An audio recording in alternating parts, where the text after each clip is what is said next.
So then come to this questions number 21 को देखो, questions number 21 को देख लो अभी यहाँ पे इसे। तो क्वेश्चन नंबर 21 को देखो यहाँ पे, तो क्या बोल रहा है, स्प्रिंग इज स्ट्रेच बाय कितना है 5 सेंटीमीटर से स्ट्रेच कर रहा है यहाँ पे by a force 10 newton. The time periods of the oscillations we have to find when the mass of 2 kg is suspended. तो यहाँ पे देखो क्वेश्चंस में, तो यहाँ पे जो स्प्रिंग जो यहाँ पे स्ट्रेच हुआ है, दिस डिस्प्लेसमेंट, तो x is equal to 5 centimetre हुआ है यहाँ पे ना। तो सेंटीमीटर है तो इसको मीटर में कन्वर्ट करना पड़ेगा हम लोग को यहाँ पे। तो 5 into 10 to the power -2 metre. तो सेंटीमीटर को मीटर में कन्वर्ट करने के लिए 10 टू दी पावर -2 कर दिया हम लोग ने। ओके, उसका बाद में क्या है, फोर्स दिया हुआ है। तो फोर्स इज गिवन, फोर्स दिया है कितना है 10 न्यूटन, फोर्स दिया है 10 न्यूटन।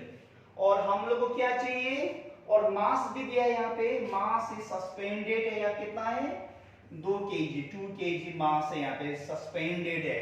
तो we have to find the time period of oscillation. तो टाइम पीरियड ऑफ ऑस्किलेशन का सबसे पहले फॉर्मूला याद करो। तो फॉर्मूला क्या था, T is equal to 2 pi root over m/k। चलो ये वाला फॉर्मूला यूज करना है अभी हम लोग, ये वाला फॉर्मूला। ओके, तो T is equal to 2 pi root over m/k। तो यहां तक कोई डाउट है आप लोगों का? नहीं ना। तो मास तो हम लोगों को मालूम है, चलो मास तो दिया है 2 kg। अभी प्रॉब्लम है k फाइंड करना, सॉरी क्या था, k फाइंड करना, और क्या था कांस्टेंट था। अभी k को कैसा लाया जाए, तो k को लेके आने के लिए क्या करना पड़ेगा हम लोग को, since we know that f is equal to k, क्या नहीं यहाँ पे x, तो यहाँ पे मैंने माइनस नहीं लिया, minus indicate that is the opposite direction, इसलिए मैंने माइनस नहीं लिया, सिर्फ प्लस लिया। तो क्या होगा, k is equal to f by x, and f is equal to 10, and ये कितना x कितना था 5 into 10 to the power -2, which is equal to 5 into 10 to the power ऊपर जाने से +2 into 5, तो 5 2 जा 10 हो गया, और कितना होगा ये 200। तो k is 200। अभी वैल्यू पुट करो यहाँ पे, वैल्यू पुट करो, वैल्यू क्या पाई में है, पाई पे तो नहीं है, तो पाई को भी कन्वर्ट करना पड़ेगा अभी। तो 2 into 3.14 रूट ओवर मास कितना है 2 kg, एंड केस कितना है, case equal to how much 200। चलो लिख लो यहां तक पहले।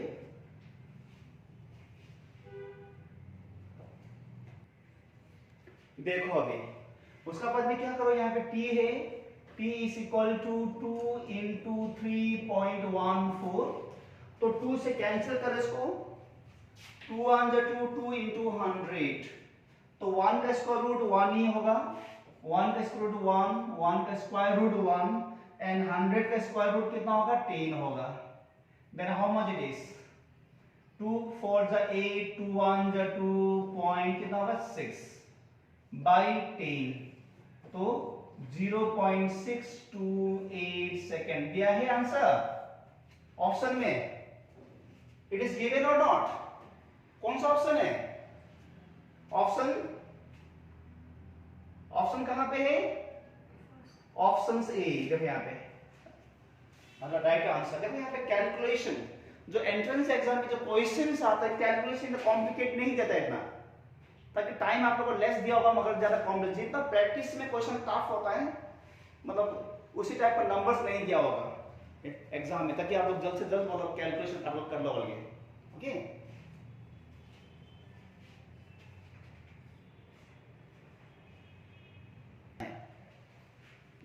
देखो तो बच्चा लोग मतलब क्या जो करता है बेसिकली बहुत सारे क्वेश्चंस इसलिए छोड़ देता है कि क्वेश्चन को समझ में नहीं आता है, इसलिए हम लोग को बहुत सारा स्टूडेंट होते हैं सर मैंने ये क्वेश्चन छोड़ के आ गया, तो बाद में हम लोग एक्सप्लेन करने से फिर मालूम क्या होता है, हाँ सर ट्राई करने से, इसलिए जल्दबाजी में कोई डिसीजन नहीं लेना।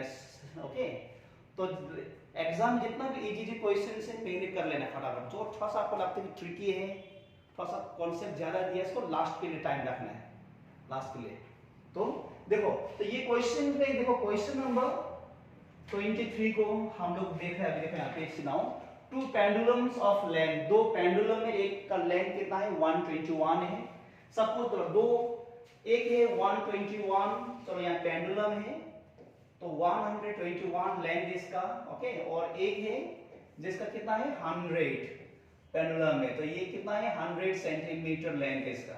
चलो starts vibrating in phase, vibrate करना स्टार्ट हो जाते हैं यहाँ पे। At some instant the two at their mean positions in the same phase, तो कुछ देर बाद क्या होगा, दोनों क्या में आ जाता है, वो रेस्ट पोजीशन में आता है, मीन पोजीशन मतलब ये वाला स्टार्ट होने से पहले, वाइब्रेट होने से पहले जो बॉब जो होता है ना, ये बॉब कौन सा पोजीशंस में है, that is called mean position, okay, वो मीन पोजीशंस में आ जाता है।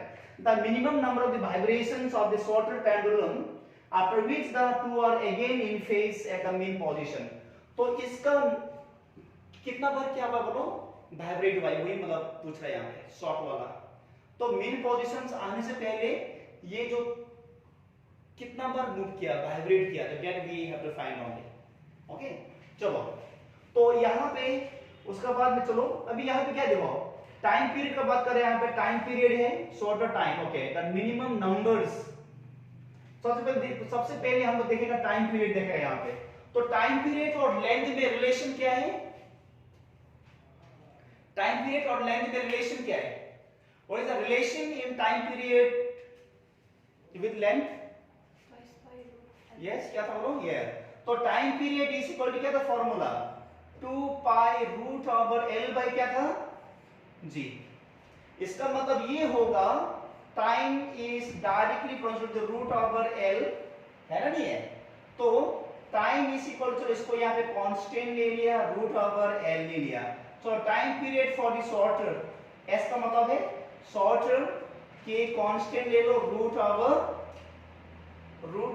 क्या जो आ रहा है यहाँ पे, रूट ओवर क्या आ रहा है, शॉर्टर का कितना है 100 सेंटीमीटर, तो 100 सेंटीमीटर टी है shorter time period equal to के इनटू 10, इक्वेशन नंबर 1 ले लो। सिमिलरली टाइम पीरियड फाइंड करो लॉन्गर का, तो T L means longer is equal to के रूट ओवर कितना है 121, देन देखो यहाँ पे लॉन्गर का टाइम पीरियड के एंड 121 का रूट ओवर क्या है 11 है ना, नहीं है 11, इक्वेशन नंबर 2। अभी क्या करो, इक्वेशंस 1 और 2 को डिवाइड करने के बाद भी क्या मिलेगा, T S is equal to K into 10 by T L equal to K into 11, तो ये और ये कैंसिल हुआ, तो by the cross multiplication 11 T S is equal to क्या होगा यहाँ पे 10 टी एल, मतलब जो शॉर्टर जो है वो क्या चाहिए बोलो, 1 नंबर से क्या है ज्यादा, तो टाइम पीरियड रुको थोड़ा सा रुको, मत लिखो, देखो प्लीज समझो कॉन्सेप्ट देखो, उस बाद में I will give you time, don't worry, मैं भाग के कहीं नहीं जा रहा हूँ, आप लोग लिए आए, आप लोग पढ़ाने के लिए, थोड़ा आराम से लिखो प्लीज, समझो। यहाँ पे अभी आप क्या यहाँ पे 11 है और यहाँ पे क्या है, यहाँ पे 10 है, तो एक में 11, तो मतलब इसका मतलब है इसमें 1 नंबर ज्यादा यहाँ पे, इसका मतलब यहाँ पे ये होगा if n is the number of vibration, अगर n जो number of vibrations अगर होगा तो क्या होगा यहाँ पे n प्लस 1, एक नंबर ज्यादा है ना, यहाँ पे 11 और यहाँ पे 10, तो ts equal to n tl। चलो लिख लो अभी, राइट डाउन नाउ।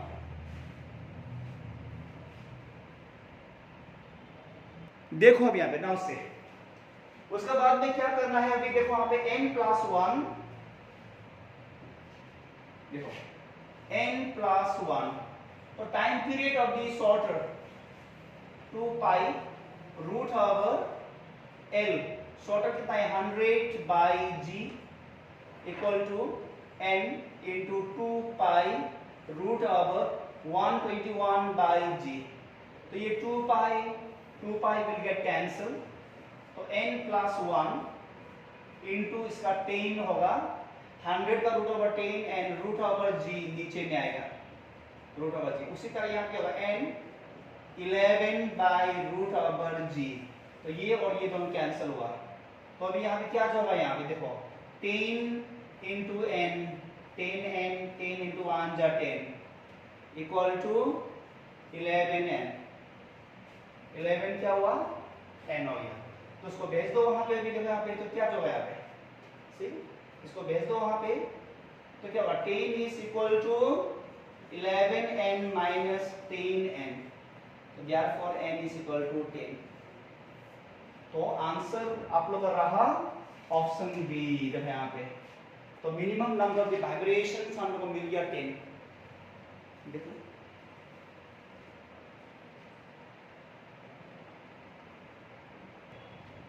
देखो यहाँ पे नाउ, तो यहाँ पे n का वैल्यू हम लोग को क्या जो मिला, n का वैल्यू क्या मिला हम लोग यहाँ पे 10 मिला ना, तो n का वैल्यू 10 मिला।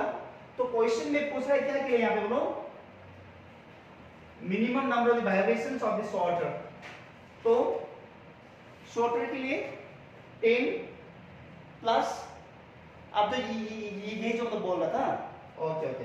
तो देखो यहाँ पे, तो ये था, देखो यहाँ पे अगर लॉन्गर के लिए अगर होता तो मतलब क्या होता, n जो यहाँ पे होता, मगर अगर क्वेश्चन पूछ रहा है क्या के लिए, शॉर्टर के लिए क्वेश्चन पूछ रहा है, तो शॉर्टर के लिए n प्लस 1, तो 10 प्लस 1 क्या होगा 11, शॉर्टर के लिए 11 होगा, ओके, और लॉन्गर के लिए 10 होगा। तो यहाँ पे पूछ रहा है कि शॉर्टर के लिए, तो यहाँ पे 11, मुझे लगा कि ये लॉन्गर है, ओके, शॉर्टर का पूछ रहा है। तो शॉर्टर के लिए अगर यहाँ पे देखो n का वैल्यू अगर हमको 10 मिला, तो यहाँ पे 10 प्लस 1 कर दो, तो क्या होगा यहाँ पे 11, ओके, 11 हम लोग को मिल जाएगा। तो answer will be your D, answer D.